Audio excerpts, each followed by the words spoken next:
Inflation for most people is causing them to use their credit cards to try and make up for income shortfalls. How big is this problem? In the second quarter of 2022, Americans added $46 billion to their credit card balances. Some of that could be you. The Federal Reserve Consumer Credit Report showed that the rate of interest on credit cards went from 14.56 to 16.65%. Those Americans struggling with credit card debt saw their delinquency rates escalate from 1.66% to 1.81%. The Cambridge Debt Consolidation Program may be able to help you reduce the interest rates by 2/3 and cut your time to pay off the debt from 30 years to as little as 5 years. If you're struggling and you want professional and objective help getting your credit house in order, then call 1-855-435-2066. It's time for Black and White, a show that wants to bring all of us together, talking again about the issues that concern us. It's time to hear from people who only want to deal with facts. It's time for you to re-engage in your right of American free speech. It's time for Black and White. Welcome back to Black and White, and joining us today is Jason Shepard, who's been on our show before, kind of a leading kind of edge type of guy, and he's built a fantastic, already a fantastic empire and looking to do it more. Welcome, sir. Thanks so much, Dan, for having me. I really appreciate it. My pleasure. We looked at what you did, how you recovered from being taken off of YouTube and other places, and you stood your ground and basically won. You talk about 9 million listeners. What do you attribute to that kind of phenomenal growth? To be honest with you, Dan, so when we were banned from the app stores, this was right around, let's say, mid-January, just about 10 days after the alleged insurrection. So when we were banned from the app stores, we were 2 to 3 days after Parler was, which was obviously a very big story.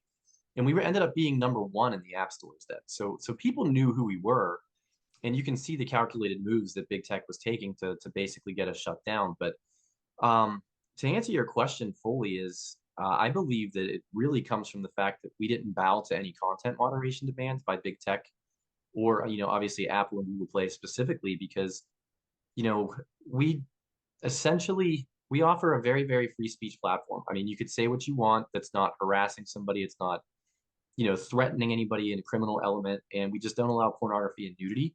The only actual lay down that we had, if you will, from the app stores is we took, after 8 months of fighting them legally, we took out uncensored from our name, because in all actuality, we are not 100% uncensored, because we do not allow nudity, don't allow pornography, we don't allow any criminal elements. So I still think that we are the #1 free speech network. I think we're the most true, and we've been tested with 2 select committee demands on the J6 select committee, and as well as a US DOJ subpoena, and we didn't even cooperate with them, because the way our platform is built, we have encrypted messenger, we don't verify email addresses or phone numbers at sign up, and we didn't cooperate with them just because we couldn't cooperate with them. And I think that's what keeps us growing, because people actually trust us because we're tried and true. So where do you see your company going, say, over between now and the presidential election? Well, I certainly hope the trend continues, that we keep growing. I mean, we have some new influencers jumping on. We have I don't want to say anything yet, because she's a pretty controversial person, and I know she wants to announce it herself. But we have some individuals that are tied really heavily into the Trump aspect, and even on True Social, they don't offer what we do in terms of legitimate free speech first and foremost, and also the features. Uh, I don't believe you've been on there yet, Dan, but we are essentially Facebook meets Twitter meets YouTube, and actually meets TikTok, but with free speech. So we have more than any other platform to offer other than a Facebook, because I think Facebook is pretty much built the same way that we are. But I really hope that we keep growing in this aspect, and people actually start coming over for not just politics, but to get away from the big tech aspect, because when people keep feeding the beast, it's that's when they keep trying to hurt us worse. I noticed a couple of weeks ago that Facebook introduced a new service, kind of like Twitter, Mhm. and there was all kinds of press that in the first weekend, they got 100 million subscribers. Yep. But by the end of the first week, 50 million of them had not renewed. Yeah, you're speaking of Threads, and Threads is a very interesting story because the way they actually put this out, it was a very underhanded move by Mark Zuckerberg to do this. Obviously, he does not like Elon Musk. They're apparently having a cage match at some point, maybe. Who knows what's going on with that? But he wanted, I mean, they originally called it the Twitter killer. That was its, that's how they were coining, the Threads app. But Threads is not much better than TikTok in terms of the data that it takes from you. I mean, Threads actually has your credit score tied in through any other third-party apps that you have. And one thing about Threads too that was really surprising to me was if you had an Instagram account, let's say, I think Instagram has been out for about 12 to 15 years. So if you had an Instagram account and you downloaded Threads and you wanted to get rid of Threads, that means you had to delete your initial Instagram account. So basically, you're stuck with the app, if you tied it into that original Instagram. So, and ironically too, I had about 9 people that know me personally that have worked with me in the past, as well as know our fight with big tech. And they were trying to add me on Threads and have me obviously sign up through my Instagram. And Instagram was warning them that I am an individual that regularly shares misinformation.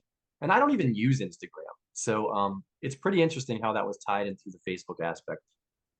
So has it continued to decline in terms of the number of users? Yeah, I mean, it certainly has. I know people do like it in terms of, some of the features it has, but those are the ones that are actually okay with big tech. I don't think you're going to see any more conservatives really jumping on there at this point in time, unless maybe they start getting paid to do such. But I don't see it working out in a free speech realm at all. There's a lot of discussion going on in Congress and around the country about the influence of big tech and media in the 2020 election. The fact that Joe Biden seriously got more votes than any other president in history. People starting to write now that he is even less available today as president than he was when he was running for president. He has a very small campaign staff, and he's doing some newspaper advertising, but he's not doing a lot of travel.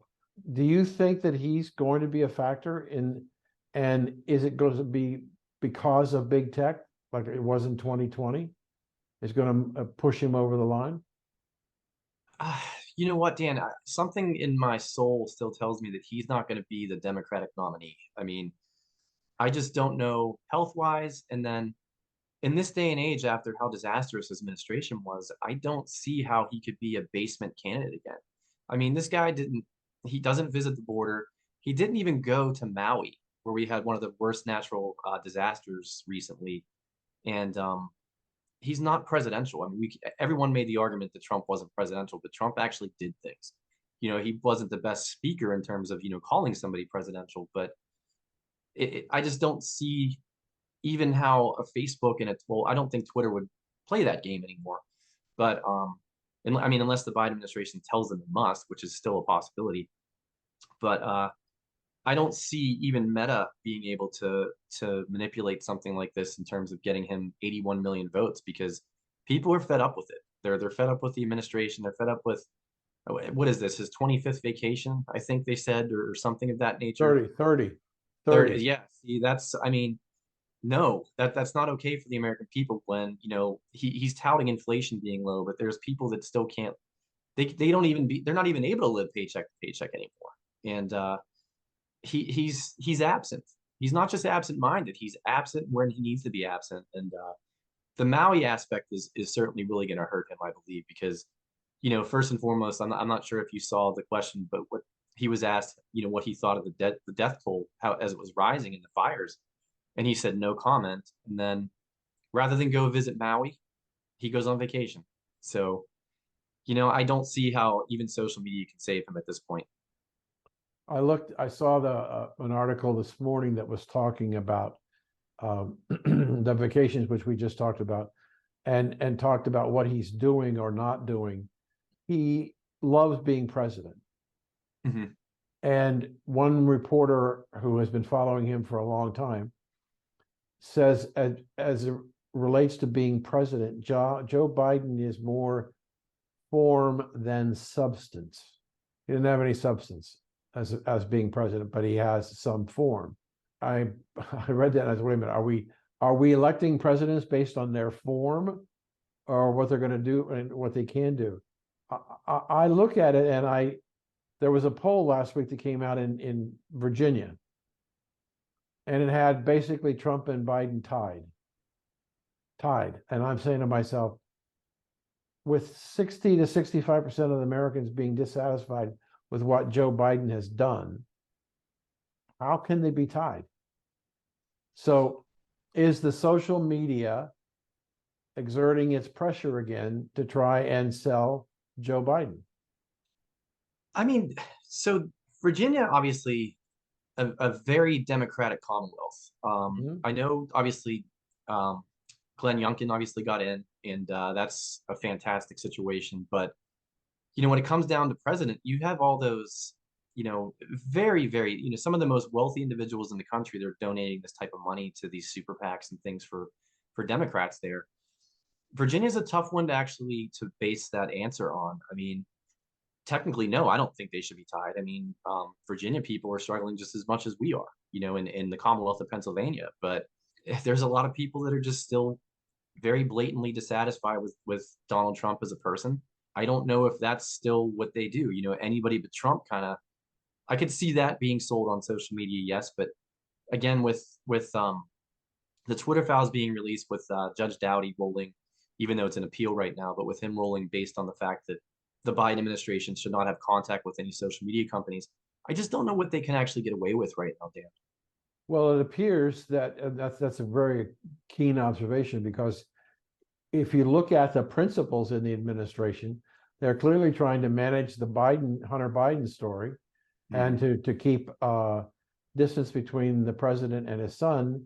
But the Congress seems to be developing more and more information about the president being in partnership with the son.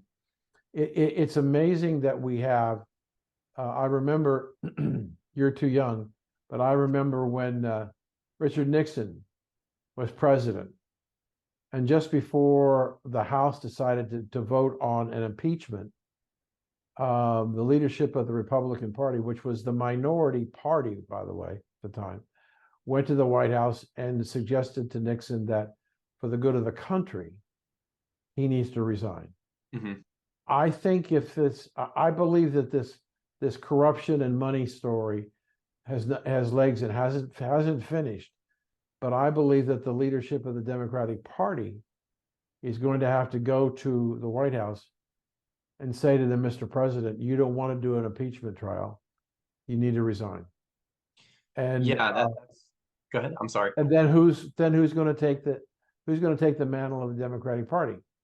In my class that I teach every Monday morning, we asked that question this morning, and the newspapers were full over the weekend that Hillary is not going to run. It's not going to be the replacement for Biden. It's going to be Michelle. You really believe that? You really believe she's held no public office? She's going to run on her husband's record. That's why we should make her the most powerful person in the world? I don't think so. So we're going to take a break here. How do people get involved with your organization and follow you? Sure. It's wimkin.com. That's WIM as in Mary, KIN as in Nancy. That stands for World Must Know Now in honor of free speech. And you can also get us in Apple and Google Play after we did beat our eight-month App Store ban. So we are available in there as well. We'll be right back. We are Americans, male and female, from many races and cultures from all over the world. One thing above all else is we are patriots who protect our nation and defend, when necessary, our Constitution from attacks both foreign and domestic. Today, as American patriots, we must take back our country from those who want to destroy it and us. We must start by taking back our children and their education. Parents, not unions, should be in charge of our children's education. We must be sure that they are taught about the greatness of America and its people.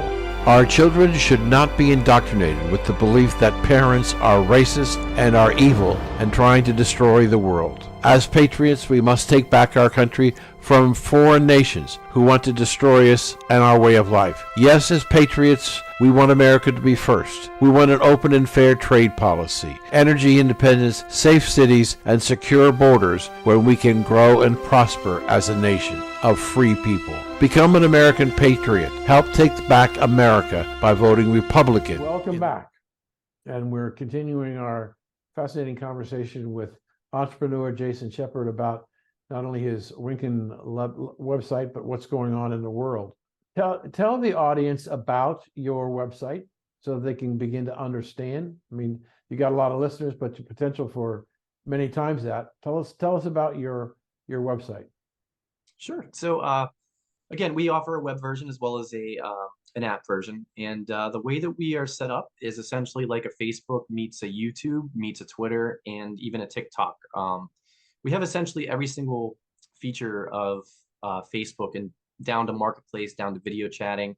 You can upload up to 5 gigabyte videos. So Dan, I'm not sure how long your podcast is in terms of size, but you know, those are things that you can't do on other platforms that offer free speech. So we stand alone essentially as the only competitor to Facebook in my mind that actually offers these services, but certainly the only one that actually offers free speech at the same time. And you know, you can live stream for if you have a 3-hour show, you can live stream your entire show. You can get individuals watching it. You know, essentially, really, there's not much that you can't do on Wimkin, to be honest. So you're on your network, you're talking about a show. Could a person, like I have a friend who does a daily show 2 hours a day, another one does 3 hours a day, and they're not thrilled with the networks they're on. Can they come to you and you could broadcast their show? Absolutely. I mean, essentially, right through their software, you know, if they use a StreamYard, if they use an OBS, or really anything, Restream, they can plug right in, just like they do on Rumble, and it'll stream on the social network just like it does on any other streaming platform. And what does it cost to use your service? It's free. It's I know Rumble charges $1,000 a month for that, but it's free right now because we want to build the network and we want to get some serious influencers to come over. And we also offer ad revenue sharing as well. You know, if they generate views and things, they can actually influencers can get paid for their content, as they should. Do you have any limitations on how much you can take? In terms of users coming Shows. over? No, Oh, number no, of no, shows. not at all. And the way they're actually, so every single show would save to your profile, just like on a Facebook listing, I'm sorry, a Facebook profile. It's not, it's more social than it is like a YouTube and like a Rumble. You know, essentially it's just like streaming to Facebook. That's really how you have to look at it at this point. And no, there's no limitation at all. Our 9 o'clock time slot's pretty filled up in terms of, you know, some pretty heavy hitters in terms of who's actually on there. But, you know, it's really all based on what people want to see. And they always will live in perpetuity based on the fact we will never shut them down. The app stores make us actually tell them that we are watching every single minute live of videos so we can shut them down if there's something wrong. But we don't moderate content like that. I'll be wide open and honest about it, transparent. You know, if somebody wants to wreck a good thing by doing something ridiculously stupid like sharing nudity or pornography or threatening someone's life, they don't belong on our platform anyways. But that's the only reason that you would actually get kicked off of our platform, to be honest. And so how do you spot those people who are breaking your rules? Well, we have some incredible users. When we actually fought the app stores, we had over 50,000 users send emails to Apple developer and Google developer with basically real-time screenshots. This is when Jack Dorsey's still on Twitter, of the violence that was on Twitter, you know, against Trump, you know, BLM, Antifa, those type of groups that were on Twitter posting these horrendous things, as well as Facebook. I mean, I know we had at least 500 versions of Kathy Griffin holding, you know, that severed Trump head. So, you know, essentially that's how we ended up beating our App Store bans. But it's really, it's kind of, I don't want to say police. Police is not the right term because, you know, there's really no policing of the platform, but because we've already gone through that 8 months of being, you know, shut down by the app stores and things, our users really look out for us, and they are the ones that will report something, let us know, hey, this person shared something that goes against your very simple terms of no nudity, no pornography, and no criminal element. Where do you think you can take your platform? Where can it, where can we, if we looked a year ahead, you got Mhm. 9 million viewers now. What is your, we can, what does it look like 12 months from now? Is it just going to have more subscriber, or are there going to be changes in content? What? I mean, I think we'll definitely have more subscribers, obviously, and we'll have some more influencers, and hopefully people will start utilizing us the same way they would a Rumble at this point in time, because they're gonna, first and foremost going to save money, and they're going to make more money with us, and they also can trust us. I mean, we have a proven track record against the government and against big tech, but at this point, unless you're getting into AI, there's not much more that we can really offer, because I mean, again, we have free live video chat. You can chat 24 hours a day to your family in a whole different country for free, just like a Skype system or a Facebook Messenger on our platform. We offer the live streaming. We offer the largest video uploads, the marketplace, the Patriot Marketplace. We enter, we actually enter our own coin called Wimcoin on the platform too, to have users be able to pay users for marketplace listings and to donate them, for like liking their content based on something that they're, a lot of people work on donations and that, so they can actually do that right through the platform as well. But Dan, as far as any other features to put in, we really have to put our heads together, because we have everything that really Facebook offers right now, and it would have to be something with AI.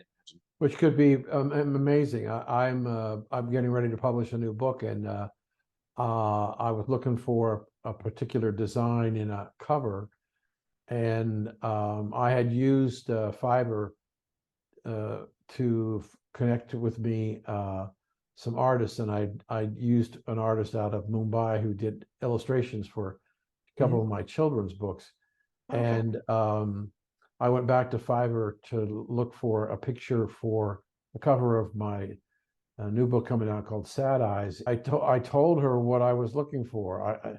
It's a story about a young Irish lass who's born in Waterloo, Iowa in 1912. She grows up through the Depression, goes to School of Nursing in Chicago, and gets involved in the military and becomes a hero. And I said, she's red hair, dark green eyes, beautiful complexion, gorgeous girl. And about 5 minutes later, they came back to me with this picture. I said, is this a photograph? She said, no, it's artificial intelligence. Mm-hmm. We just put in the parameters and the computer gave us the image. And so, there's an interesting discussion that came up this morning in my class. We were talking about artificial intelligence, and I just thought about it when I was talking to you. Artificial intelligence is going to go the way some people think it's going to go. It's going to be able to create content, but we don't know who wrote the content necessarily. A person can put their name on it, but doesn't necessarily mean that they wrote it if they used artificial intelligence. It's, I guess, growing rapidly in the college segment, and now is working its way into high school. Is artificial intelligence going to be an important part of your future? To be honest with you, Dan, artificial intelligence scares me. I mean, there's just so many nefarious things that you could do with this, and the way the world works right now, there's seems to be more nefarious people out there than there are actually good. And I don't really want it in our platform, so to speak. I mean, if you want to do something neat like that with art, I don't really have a problem with that. But when you start utilizing it to write papers and these things, I mean, what are kids and what are students in college going to actually learn when they're utilizing something that just churns and churns and churns out, A papers? And it's kind of a really pivotal moment. Well, it's definitely a pivotal moment for all of us, because it really comes down to morals, ethics, and values. And I wouldn't be comfortable cheating on an exam, whereas AI pretty much is cheating on an exam. So, Right. Right. but I'll be honest with you, it's got a tremendous upside in some medical aspects, and I'm certainly sure you could write a paper within a matter of 2 minutes, and we're talking it could be a 50,000 word essay or something of that nature, that it'll turn out like that. So, and it'll probably be great content, but there's no personability to it, so I'm not a fan of it, and I'm very scared of where it can go. Okay, so let's move on in the few moments we have left. Let's look at 2024. Mhm. Do you see not so much your platform changing? Do you see a whole different level of content coming to your platform? I would hope so. I mean, I'd say our platform right now is about 85% conservative. So, and I am actually one for learning from the other side. I mean, I have an open mind, and I really like to learn. I mean, if you just have an echo chamber, then you're just not going to really advance anywhere, if you know what I mean. So, I would like to see some more liberals come over. I would like to have ones that aren't trying to hurt us, though. I mean, there are people that literally just try to post things and then screenshot it and send it to the app store and things of that nature. But we also want ones that actually aren't going to sit there and just, you know, degrade people and start, a fight because they just don't disagree or they disagree with someone's opinion. But I would love to see all sides of the political equation jump on and actually let's try to learn from each other and maybe actually find some unity down the line and realize that what we have right now is not best for our country. I agree. I did a discussion this morning. We were talking about the new law that was passed and signed last weekend in Oregon, where parents are no longer permitted to hear from the schools about what a child is doing and making decisions on abortion, on transgender pronouns, and all that stuff. And the bulk of the people in the room this morning were saying, so there's no role for the parents. And so I said to them, well, that's true. But I said, let me read you the other side of the story. The headline in the story was that parents are going to be not able to see what's going on with their child. Theoretically, they could have an abortion and the parents wouldn't know about it. Mm-hmm. And so I said, wait a minute, let me ask you this question. If you don't know what's going on with your children, what do you know about the people who are trying to advise your children? And I did some research about the number of qualified teachers to teach not sex education, but transgenderism, homosexual behavior, abortion, and those kinds of things. And there's not a lot of teachers that have experience in training to deal with these subjects. Mm-hmm. The other article that I read, which we talked about this morning, was that what's going on in the public schools is there's grooming going on with the far left people who are involved in the schools to try and capture children into the far left agenda. And that kind of shocked them a lot. Can the far left use your website for their agenda of grooming people? We wouldn't allow grooming of any kind. There's absolutely no, we have a 17 rated app, but in terms of age, but we would absolutely not allow any type of grooming of minors, or advancing the agenda of, we've actually shut down Antifa on our platform because they were committing crimes. We've shut down some anti-American groups, actual what we probably were borderline terrorist groups. So, anything that comes down to that, in terms of actually, affecting children in any way, shape, or form negatively, there's no chance that would be seen on our platform. Well, unfortunately, sir, we're out of time. It goes very quickly when we have you on the show. Thank you, and tell our audience how to get a hold of you and follow your network. What's the call letters? Absolutely, guys. It's wimkin.com. That's WIM as in Mary, KIN as in Nancy.com. And also Wimkin in the app stores. You can also download Realster, which is our new American and child safe and data safe version of TikTok. And we have a lot of things going on right now. So we're trying to better the world through technology in the right way. Super. Thanks for joining us. Thank you, Dan. We'll be right back. Thank you for joining us today. And we'd like to hear your comments or questions. So go to bwradionetwork.com. That's bwradionetwork.com and give us your questions or comments. And thanks for joining us today.